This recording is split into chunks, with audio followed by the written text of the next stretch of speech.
Restoration Northwest 2026, the place where we gather to talk about water, plants, fish, and rocks. We have a packed house here again in Skamania, and then we're joined for the first time by over 150 online participants. Now, a little tradition we like to do every year is see what the distribution of the crowd is. So let's see who is here today. I'd like you all to raise your hand if this is your first time attending this symposium. Wow. Okay, yep, drop your hands. Now, how about if you've attended at least 5? You guys keep those up. How about 10? 20? All 24? 2? Nice. Thank you all for being here. Man, what a crazy year we've had. I look around, I see a world that's constantly trying to divide us. Multiple pressures coming at us from all angles, constantly redefining us versus them. And we've seen this play out in horrifying ways in the last few weeks.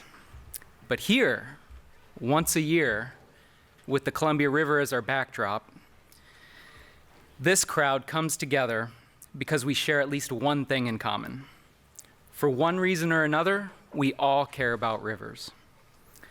And I want you all to just take 10 seconds and think about why you're here, why you chose River Restoration Northwest instead of the hundreds of other conferences out there, and why river restoration is important to you. What is your river story?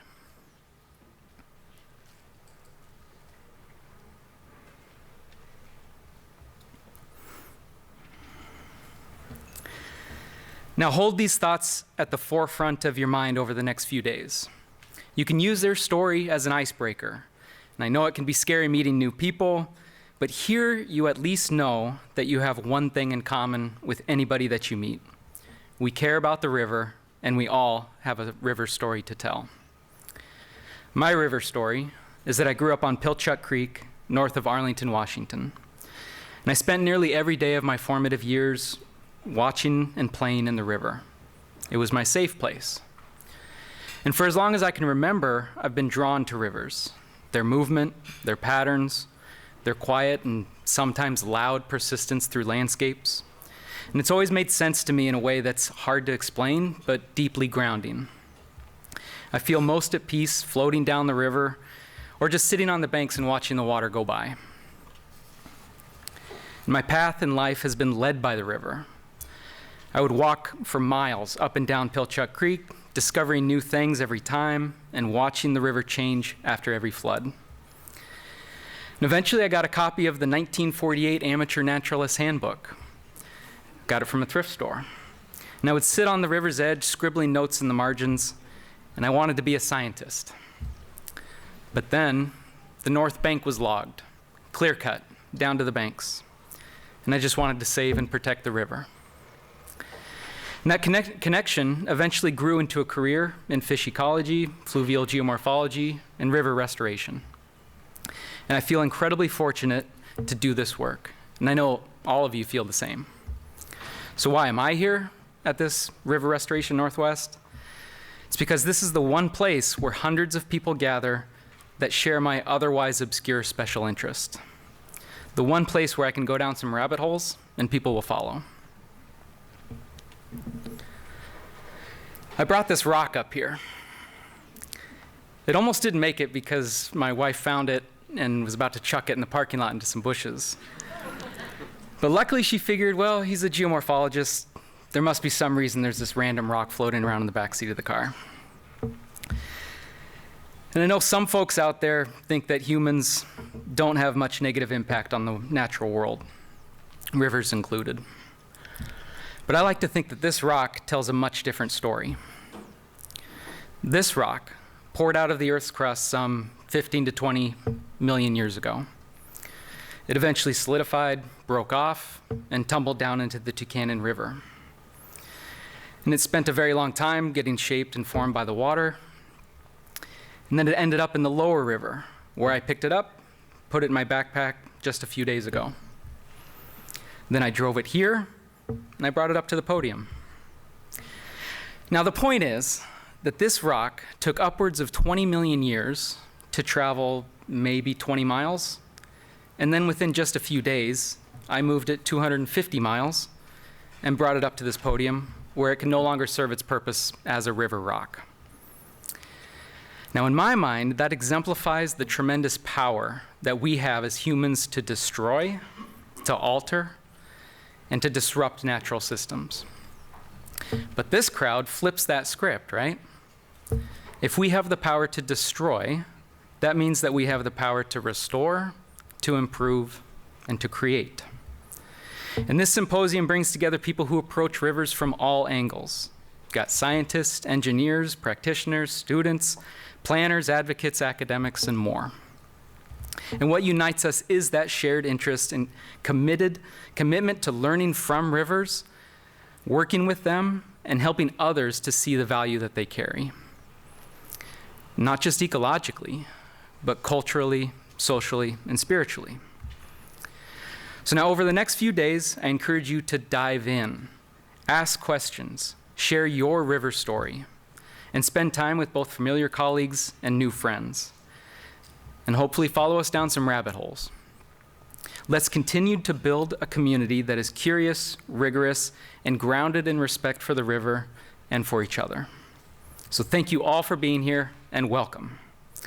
I want to give a huge thank you to the board of directors, our executive assistant Patrice, our contractors, our many sponsors, and our interns up front that make this event possible.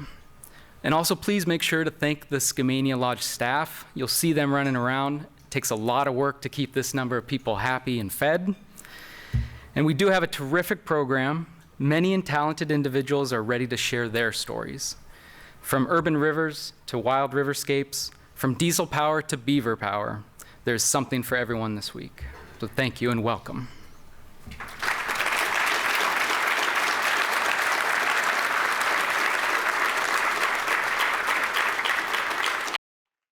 Before we get started, a couple housekeeping items. Okay. We're almost paperless yet again. It's probably like 4 or 5 years we've said almost paperless, but we're getting there. You can use this QR code to access the program information. It includes all the invited speakers, posters, maps. You can follow the flow of the program through the schedule tab in that app. And it lists the time and place for everything. Of course, all the plenary session is in here. To access the participant list, you do need to log in, but you can connect to people here, and the entire attendee list of people who opted in will be viewable in that list. If you have any trouble with that or anything else, seek out a board member. We have a black tag on our name tags, or a staff member has a red tag. And also, you can get a PDF copy of the program on our website. And then, of course, a huge thank you to our sponsors. The symposium would literally not be possible without their support. So now, I'd like to invite Nick to come up and introduce our first speaker. Thank you.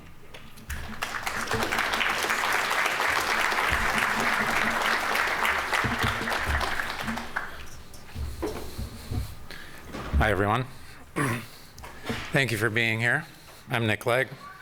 I want to introduce, or I'm really have the pleasure of introducing our first speaker, Dr. Lydia Burgess-Gamble. Lydia, well, this session and idea started with a conversation with Dr. Colin Thorne earlier this year when all the craziness was happening. And we made a non-new observation that this region is quite salmon-centric. And while salmon are absolutely important to the work we do, it sometimes feels tenuous to rely on one single demand or driver for the work. We know we need alternative sources, needs, co-benefits of the work we do. And I know this is well recognized in our region, but Colin and I felt that there was an opportunity for an external perspective. And I think Lydia will really provide a wonderful external perspective. Lydia is from the United Kingdom, and actually her start as a scientist and geographer was was piqued by seeing videos of the Mount St. Helens eruption in 1980. She ultimately went on to get a PhD in river restoration monitoring from Queen's Mary University in London. Throughout her career, she has worked as a nature-based solutions specialist across the public service and consultancy. She currently works with Southern Water, a water utility company based in the south of England, where she is leading the development of habitat restoration projects. Some of her career highlights are pretty neat, actually, and they include work with and collaborating with the United States initiatives here. She developed, or is developing, UK natural flood management evidence base, so I think that's a compilation of material and guidance. She's co-authoring the fluvial chapters with the Army Corps of Engineers on the natural and nature-based features guidelines, and she's leading a European Union partnership project to restore 2 coastal wetlands in England and France. So I think she brings a lot of really unique perspectives, and I'm really excited to have her speak. So I'll welcome Lydia.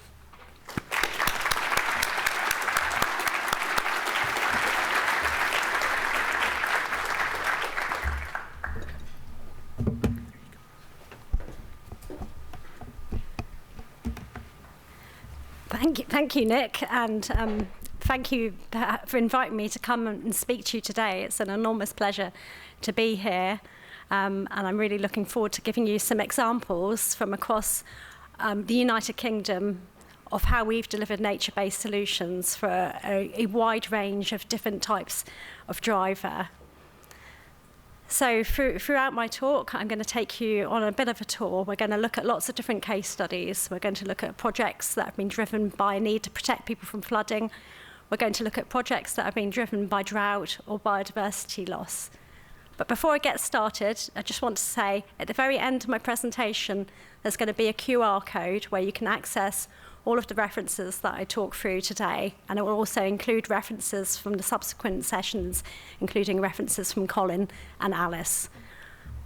One thing to note is I've tried to stop anglicising some of my terminology, so I've tried to translate things into American English, but I might accidentally say catchment, and what I mean by catchment is watershed, but I'll try to avoid doing that.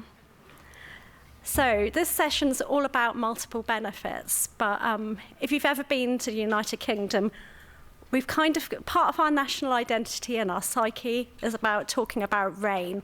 We absolutely love to talk about the weather.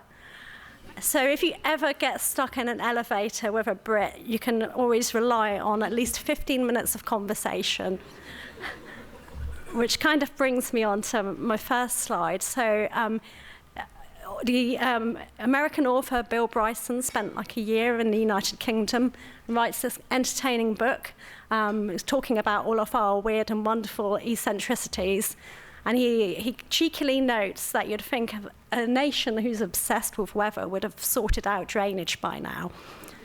So I'm really hoping to prove Bill wrong throughout the next 35 minutes and give you some really nice examples. So just for a little bit of background context, these are all the states that are bigger than the UK. We're a really, really small island, and we're kind of roughly the size of Oregon.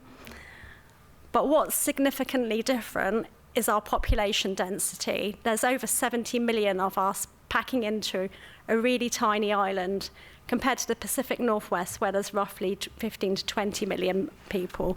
And that means we come into contact with water really regularly. So here, this beautiful map of the UK shows we're a really wet island surrounded by seas. We're made up of lots of small watersheds and sub-watersheds. And all of our watersheds have been really physically altered over the last few centuries. They've been drained for agriculture. They've been straightened for flood management.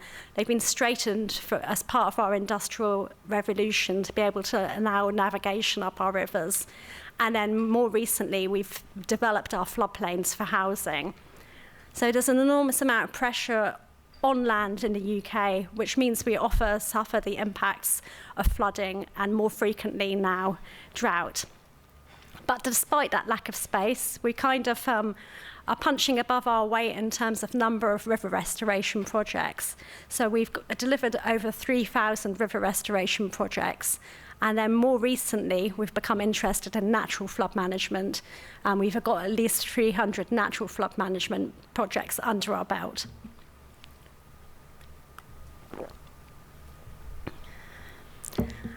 And all of those projects deliver a wide range of co-benefits. So our funding sources can be quite siloed and single functional, but we're moving towards looking at opportunities to deliver a wider range of benefits. This lovely benefits wheel comes from the US Army Corps' Natural and Nature-Based Features Guidelines. If you've not seen them, it's definitely worth looking at the fluvial chapters, because we've created these lovely wheels which take you through suites of different types of nature-based solutions and give you an indication of the sorts of benefits that you could deliver on your projects. Today I'm going to be focusing on flood benefits, low flows and habitat, but I'm sure that my colleagues in this session will cover other benefits that I'm not going to cover today. So if we move away from thinking about delivering for just one driver, we can really unlock a wide range of benefits and deliver a triple win for biodiversity, climate and people. So nature-based solutions are almost a no-brainer. No matter what you do, you're going to unlock a wide range of benefits. We're all here today because we're passionate about rivers and floodplains, but nature-based solutions encompass many more different types of techniques. There's a massive toolbox of different approaches that we could interact with as river specialists. Nature-based solutions can be delivered from source to sea and indeed out into the marine environment. And when we work across the whole system, we maximize the benefits and opportunities and bring opportunities to bring multiple funding sources to the table. So in this diagram, the upper watershed is including measures like beaver analog dams, cross-slope woodlands, catchment woodlands. These are all measures that help to slow and store water in the landscape, providing flooding and drought benefits, as well as habitat for a wide range of species. And then when we get into the middle of the watershed, we see the measures that we're all really familiar with, the stage zero restoration, the floodplain restoration, the opportunity to store water in offline areas and create ponds. And then finally, we end up in the coastal environment where coastal wetlands provide a really important role in buffering our coasts against the impacts of climate change. And then not included in this diagram as oyster reefs and seagrass beds, which also perform a really important role in protecting our coasts and acting as a nursery for fish. So if we think and work at a whole system scale, we get to unlock lots of benefits, but we also help to address pressures on the environment at source. So working in the upper watersheds, we get to capture pollutants before they might enter and impact our river restoration projects. Similarly, working at the bottom of the watershed, we can unlock barriers to fish passage and restore habitats that create fish nurseries.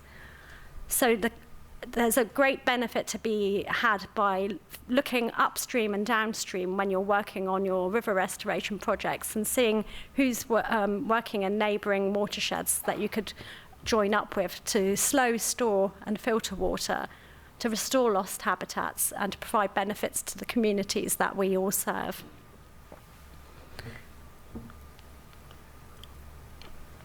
So I'm just going to give you a little bit of a context from the UK. So I'm going to take you on a tour of the UK, and we're going to look at flooding, drought, and biodiversity.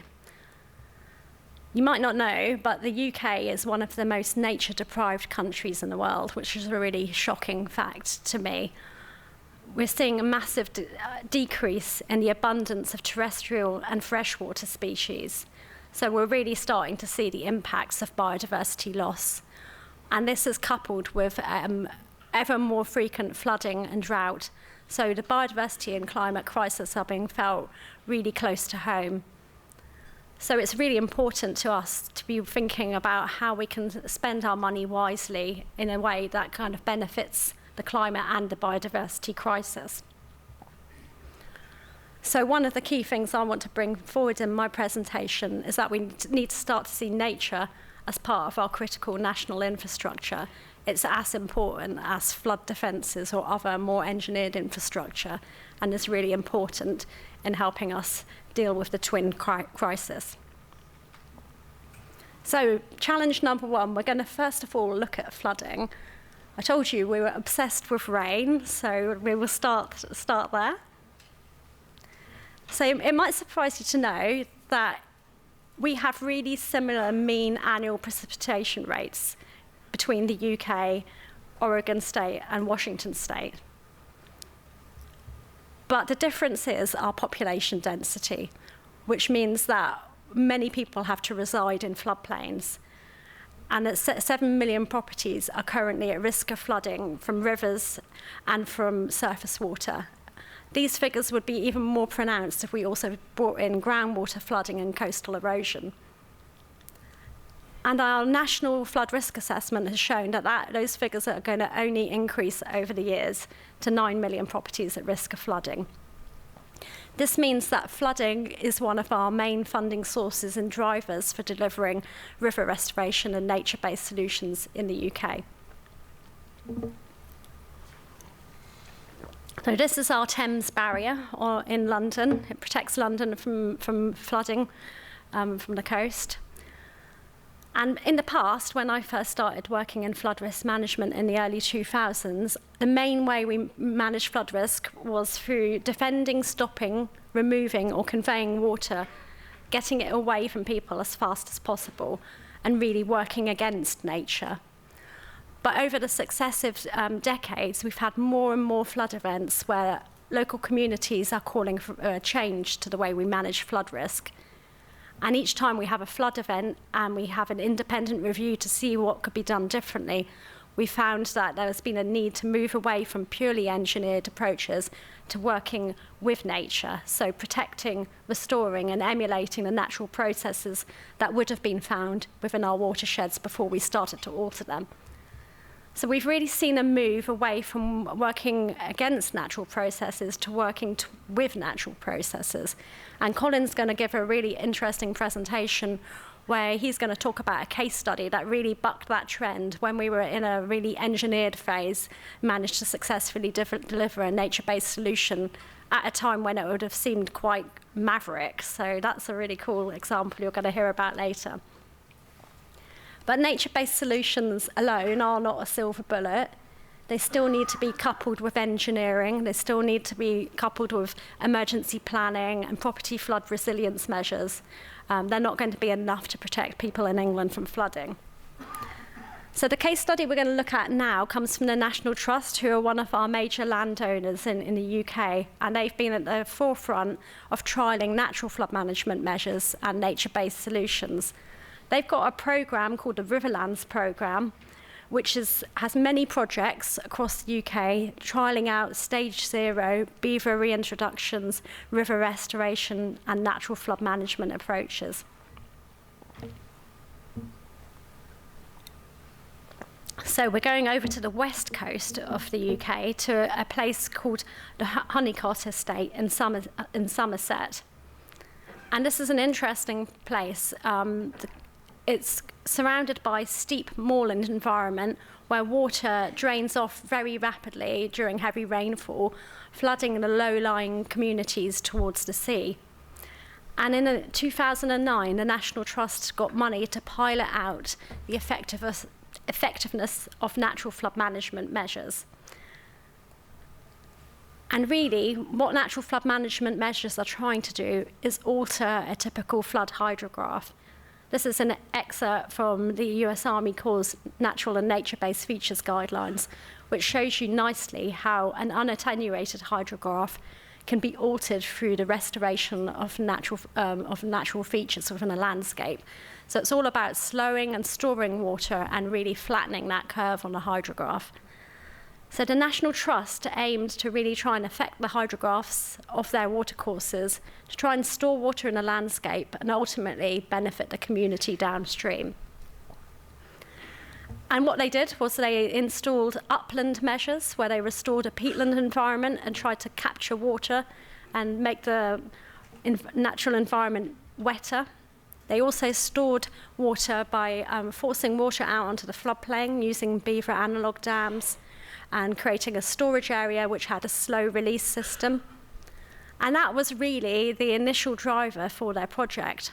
But over time, their project went from being single functional, focusing predominantly on flood risk, to evolving and bringing in other funding sources to think about delivering projects for a wider range of multiple benefits.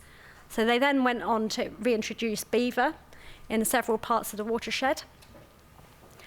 And one of their main projects, which a few of you, I believe, have worked on, because I've met a few people who are really familiar with this project, is our famous Stage Zero project in the UK, which won an award at our annual river restoration conference last year. So this is what the river looked like before the Stage Zero. It's running through the trees. It's disconnected from its floodplain. This part of the watershed's not delivering that many wider benefits. Here's a picture during construction where you can see this little creek network and channels being dug. And then here's a picture following construction, which shows a really a much more exciting landscape, a more diverse landscape with lots of side channels, much more woody material introduced. And this project has been a huge success. So it's made the landscape more resilient. Interestingly, Exeter University have been looking at the hydrology of the catchment and have so far noted a 38% reduction in flood flows. And groundwater levels have been seen to be raised by 3 feet over the site. So this has been a really important project, and it's been inspiring lots of other new Stage Zero projects across the country. But really, the reason we're doing Stage Zero is because I don't know if the person who came to our UK River Restoration Conference is here today, but one of you came and talked to us about Stage Zero, and that really sparked a light bulb in many people's brain. So the importance of sharing information internationally can't be understated, because it's really significantly changing how we deliver river restoration in the UK.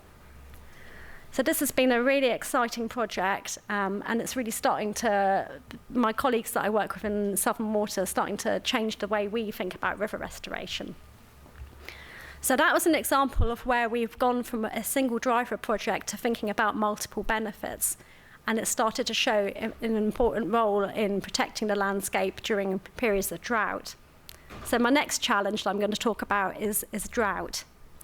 So as well as having too much water, we've seen over the last decade that we also are suffering severe droughts most summers.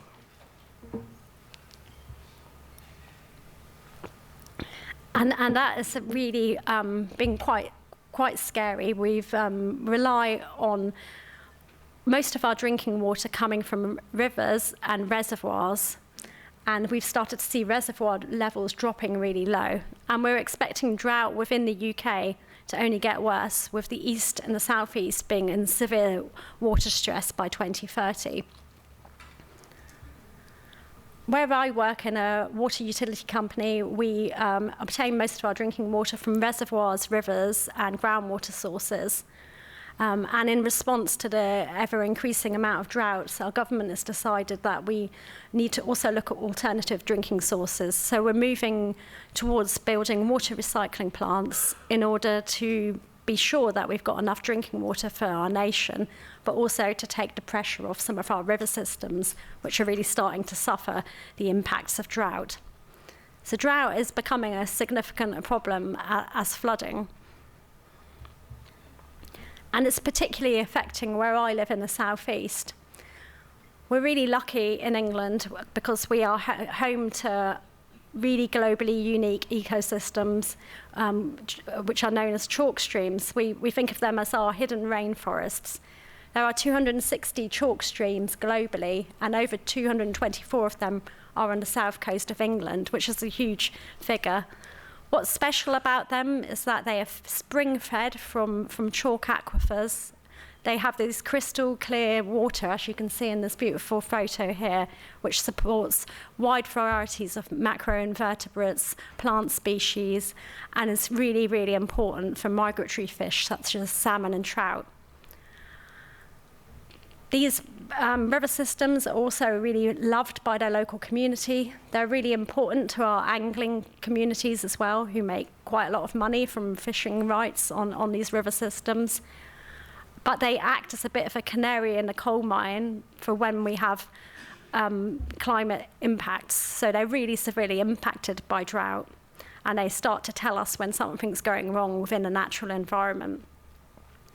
So where I work in the southeast, quite a lot of our drinking water comes out of our aquifers, and we have to really carefully maintain levels to make sure that we're not negatively impacting the fish species within this system. But in order to do that, we have a rolling 5-year funding programs where we have to pay for and mitigate the impacts of our activities through undertaking river restoration. So I'm going to now take you to the Luckley Brook, which is on a small island called the Isle of Wight off the south coast of England.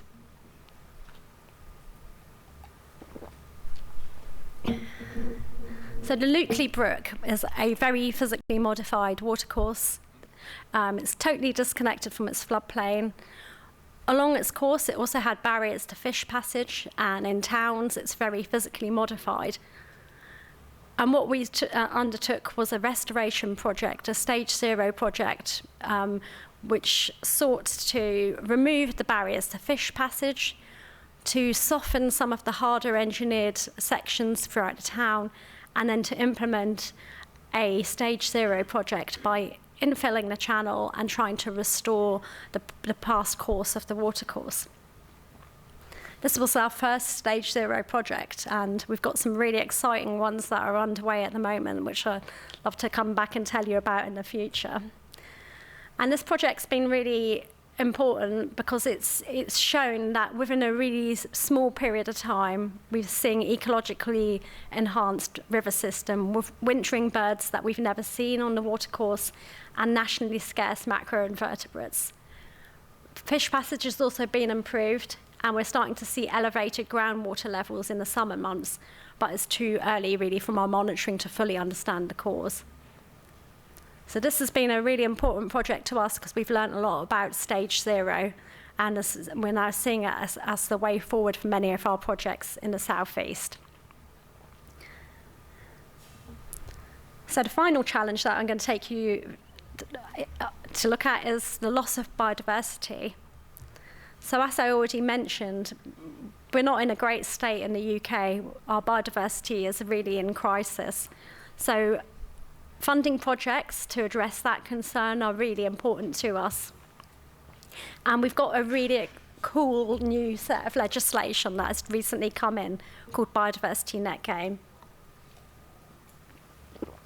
Biodiversity Net Gain is a regulation that affects all developers who are submitting planning applications.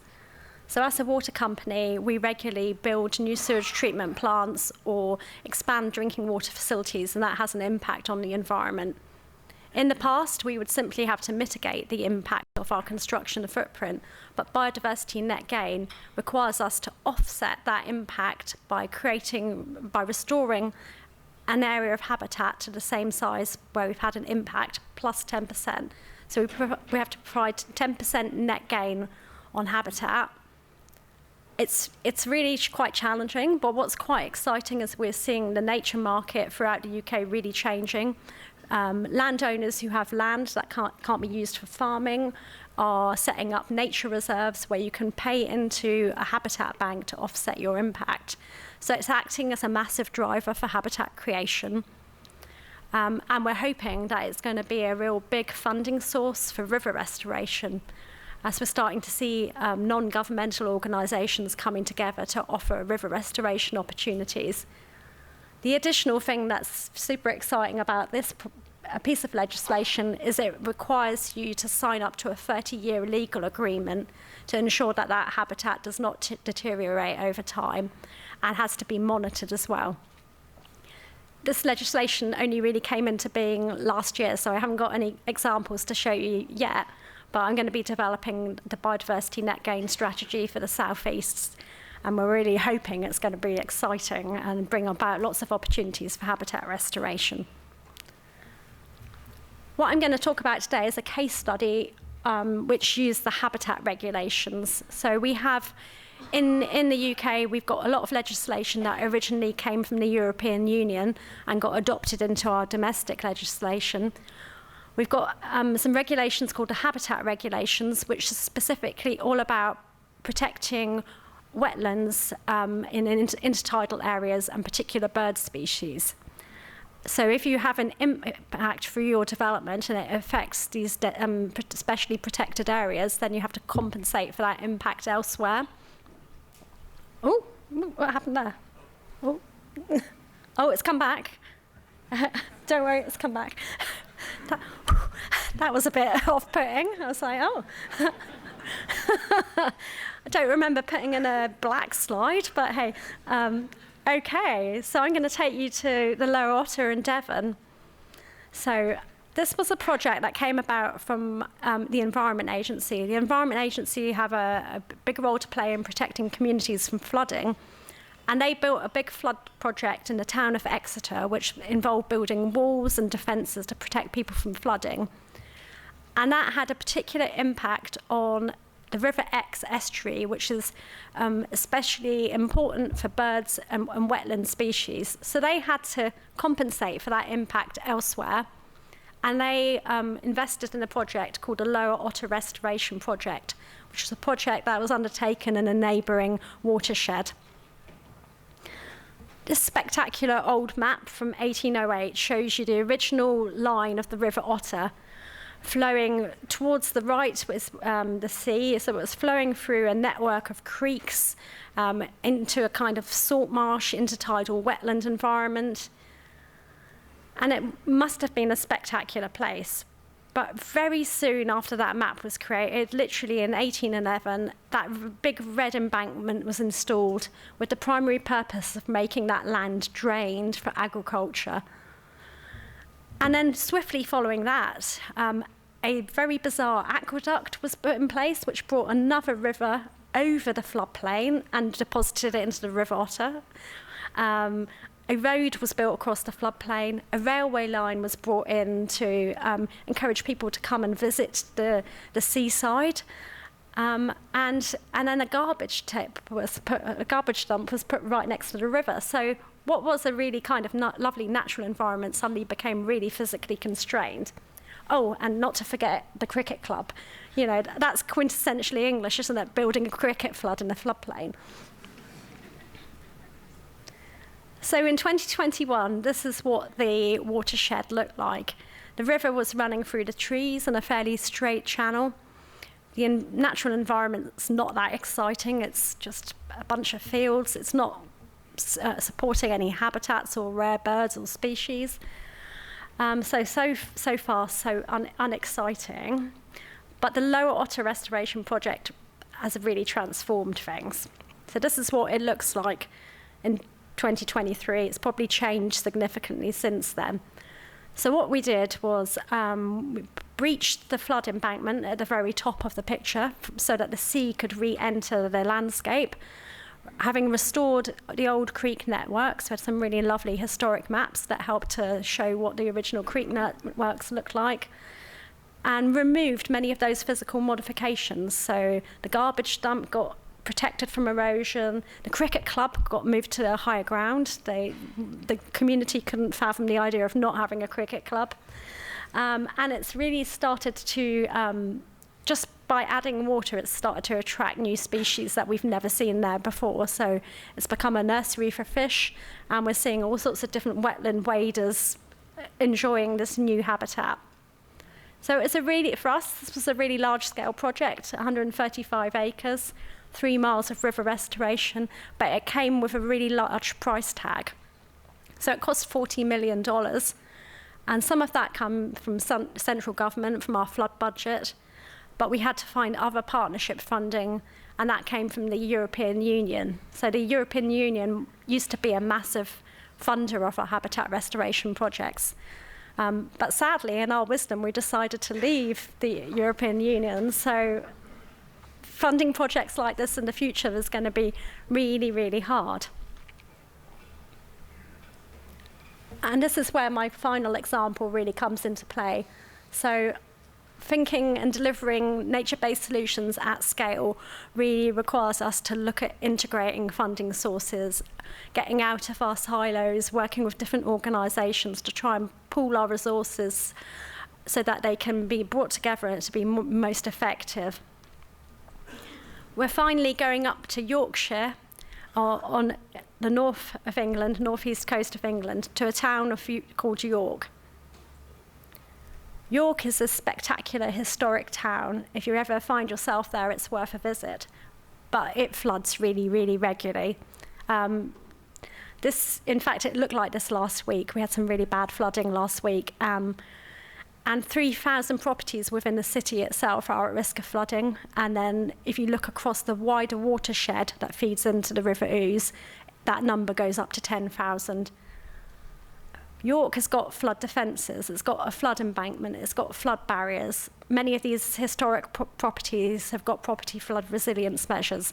It's got emergency response system, yet it still floods. It seems almost impossible to find a solution that works for this city. Oh, this is just a photo to show you what York looks like ordinarily, just in case you were worrying you might need a boat if you ever visited it. So in response to this problem related to flooding, York City Council have created a project called Ousewem, which is looking at all of the subcatchments that drain into the River Ouse and seeing whether you could maximise the delivery of nature-based solutions on those sub-watersheds. They expect it's going to be hard to show a reduction in flood risk within the town itself, but what they really want to do is focusing on all of these sub-watersheds to try and reduce the risk of flooding to those communities. So the Hawkswell estate is just one example of the sorts of projects they're implementing, restoring floodplains, creating storage areas, and really trying to capture as much water as possible. The project is proving to be a huge success, but what they are really keen on trying to do is trying to unlock future funding models and trying to bring in an investment into their watershed to fund these projects.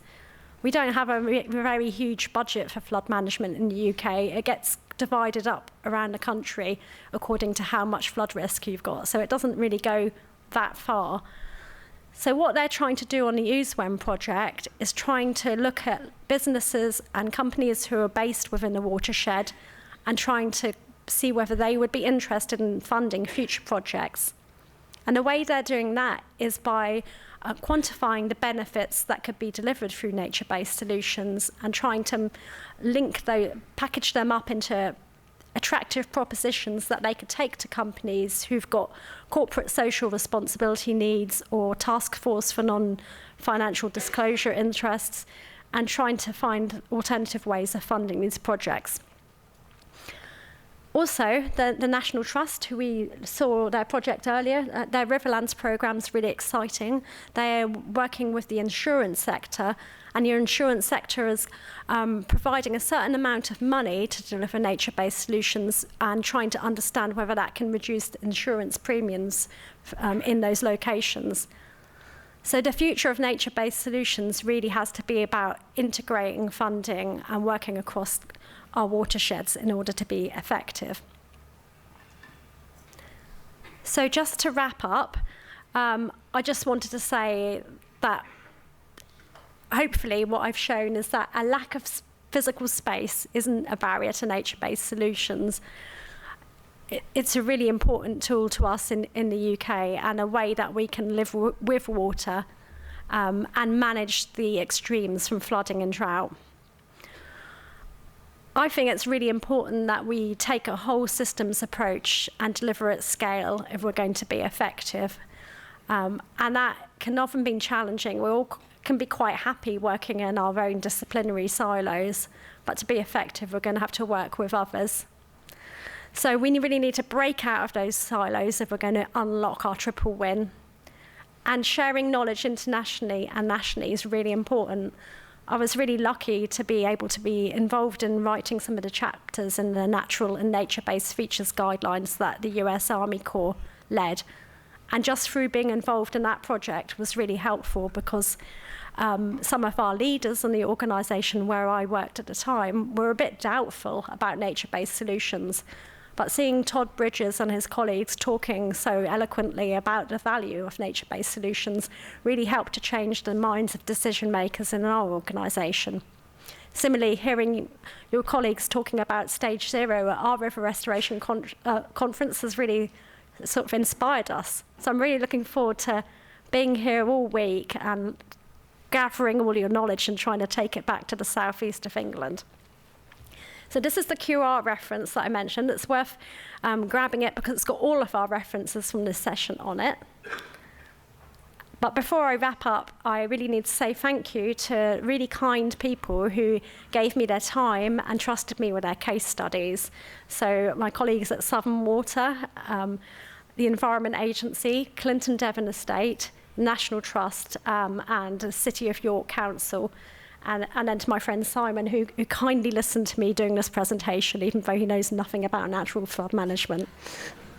So thank you ever so much. That's me done.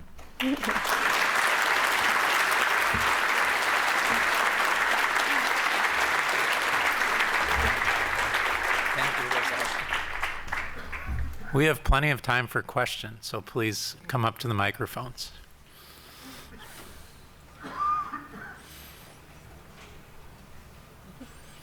There we go. Good. Trickling. Okay. No, we'll just go left, right. Okay. The net gain regulation, how long of a process was that before it was approved? I think that took one of our government organisations, Natural England, the best part of a decade. So there was pilot phases and test phases, still not 100% perfect. And the government likes to remove bits and pieces of it every now and again, which is a bit frustrating. But it's really cool.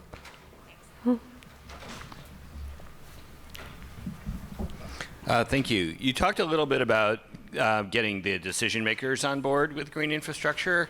I think one of the things we've encountered is that the kind of cultural challenge of getting kind of agency mid-level staff, project managers who are used to maybe the old way of doing things or the infrastructure heavy way of doing things, to do things a little differently, things that take different maintenance, different, these are the folks who write the bids and, do things like that. And I wonder if you could address that culture change at that level as well.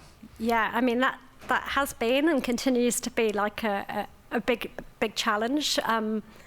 When I worked on flood management for the Environment Agency, there was quite a long period of time where we were trying to change the narrative from being nature-based solutions isn't effective towards it is being effective. So I had the pleasure of working on a big piece of work that pulled together all of the science and evidence behind nature-based solutions and sort of set out what we know and what we don't know and how effective they are specifically at reducing flood risk.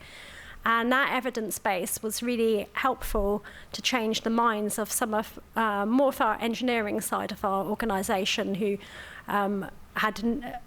didn't feel like it was a credible form of flood management. And Colin was very kindly a peer reviewer on that piece of evidence. So bringing in scientists to justify and help qualify and check your facts was really important to us too, so that it was seen to be credible. So I think that evidence base really was what really led to a change, because people couldn't any longer say it isn't effective because we had all of the science in one place. So that bit, and then implementing more and more projects so it becomes mainstream. So now what's quite cool is that the younger staff members coming in are already learning about nature-based solutions at university, so you don't have to do the hard sell anymore. Yeah. Thank you. Thanks. Just one of the later examples you had was the 3-mile, $40 million project that had to move the cricket club, among other things. Did that $40 million project cost include things like moving the cricket club, or was that separate costs? Yeah, actually the sort of creek network and the river restoration was the cheapest bit. On that project, we moved a cricket club, built a new cricket club, built a 70-metre footbridge over the flood breach that we created, and raised a road. So most of the infrastructure costs were sort of the engineering side of things rather than the river restoration per se. But yeah, it was pretty pricey, that project.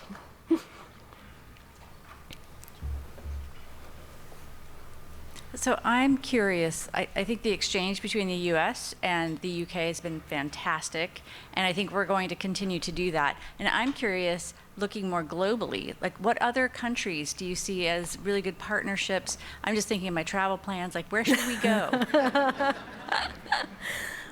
Well, when we worked on the US Cause Guide, we also worked really closely with the Dutch. So the Dutch situation is really different because they're below sea level. But we had a really it was super interesting because we all had slightly different approaches and drivers to why we were interested in nature-based solutions. And in actual fact, I thought we were going to be more similar to the Dutch, but we had more in common in terms of how we managed flood risk to the US. So Netherlands is interesting, but it's a very different environment. In the UK, we do a lot of work across the English Channel with French partners. So the Lower Otter project was twinned with a project in France. So many of our rivers are really similar to the French side of things.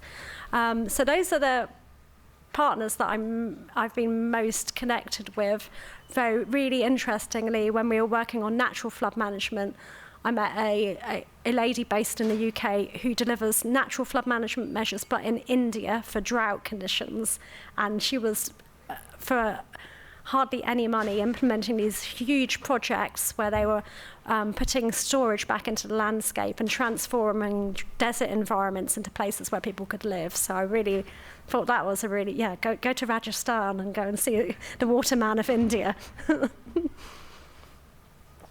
Unregulated groundwater in the U.S. is a major problem. Do you have the same issues? Do you regulate groundwater withdrawals in the UK? So where I work in Southern Water, a lot of our drinking water comes from groundwater. So we're regulated by the Environment Agency and our Drinking Water Protectorate. So the Environment Agency put limits on how much water we can abstract from groundwater. So it's a kind of a constantly kind of evolving situation over the summer periods where they can bring in drought orders where we have to really restrict how much we can abstract. And that's why we're moving towards building these water recycling plants so that we don't have to depend solely on groundwater. Great. Great talk, thank you. I was hoping that you could make the guidance document that you worked with the Corps on available through like the conference resources. I went through about 2 pages of Google returns and just got errors on federal websites. I think it's been stripped from the Corps website because the search return takes you to the website and then it says error, page not found. And I tried NOAA and Let's see if I can go backwards to my QR code. So I don't know if it could be put on Dropbox for us. Yeah. I just couldn't find it. Because I accessed it last week. That's weird.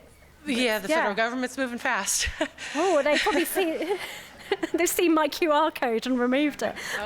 But we'll try and get hold of a copy. That's a big shame. Yeah. Thanks for the presentation. I really enjoyed it.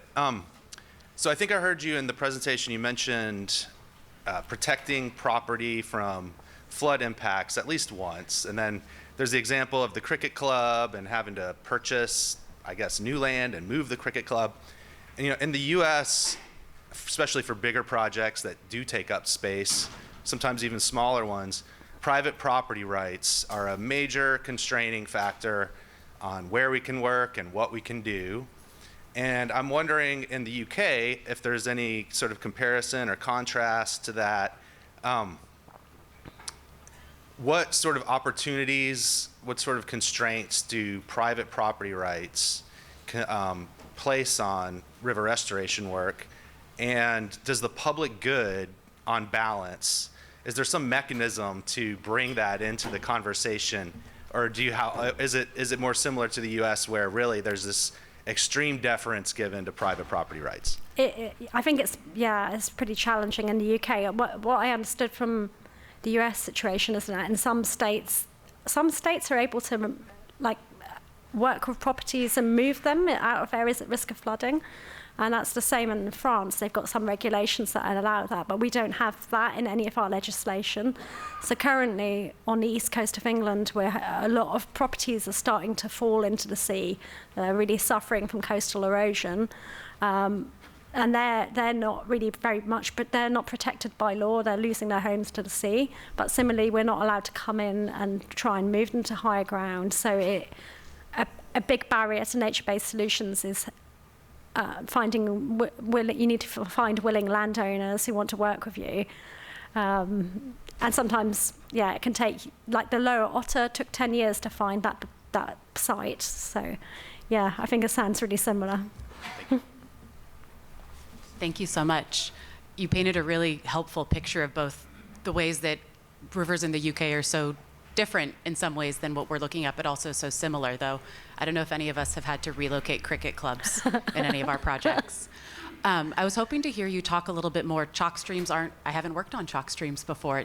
One of the 4 not in the UK is not in my, doesn't happen to be in my region. But more broadly, I'm curious, for a country that's so dense and that has such a long history of human manipulation of water going back to the Romans, what's the process of coming up with a geomorphic reference? How do you identify the targets for when you're doing a restoration project to determine what is an either appropriate reference condition to mirror when we're doing this, or if we're moving away from a pure historical reference given the changed landscape, how do we identify the targets that we really want to operationalize in these projects? That's a really good question. I'm not a geomorphologist, I should just caveat. Often it is looking for historical records and maps. Like we were very lucky on the Lower Otter to have these maps. We also had incredible drone footage of the watershed pre-restoration, where you could pick up features in the landscape and see old sort of creek networks and channels that you could use as an indicator. So it's looking at historical records is one of our main ways. You might want to pick that up with Colin or someone who's got more geomorphology knowledge than me, because I'm just going to end up witchering. And also, paleo records and information that we can draw on for the future. And I guess the follow-up, if I may, is at the national level, or with a lot of the decision makers and funders, do you feel like there's been a lot of work of helping them understand a broader conceptual model of what a healthy river looks like, or what processes need to be in place, and how has some of that work of identifying targets and references been translated into some of the decision-making spaces to help them begin to support this work more broadly? Yeah, I think so. I think I feel like quite a lot of the decisions around nature-based solutions really depends on who your latest politician is and what they're interested in. So one of our more recent environment ministers was really only interested in coastal nature-based solutions. So she was particularly focused on really upland watersheds or the coast, so rivers were kind of not part of her conversation. So sometimes it's trying to get politicians and the government officials who worked them out to visit projects to really, so they can actually understand what that might look like, has been a really important piece for us. But it just, I think what I've found over the years is that, who your latest environment minister is significantly affects what legislation you get through. But the biodiversity net gain piece that has come through in the last 10 years, that's been really a massive piece of work from some of my friends at Natural England. Thank you.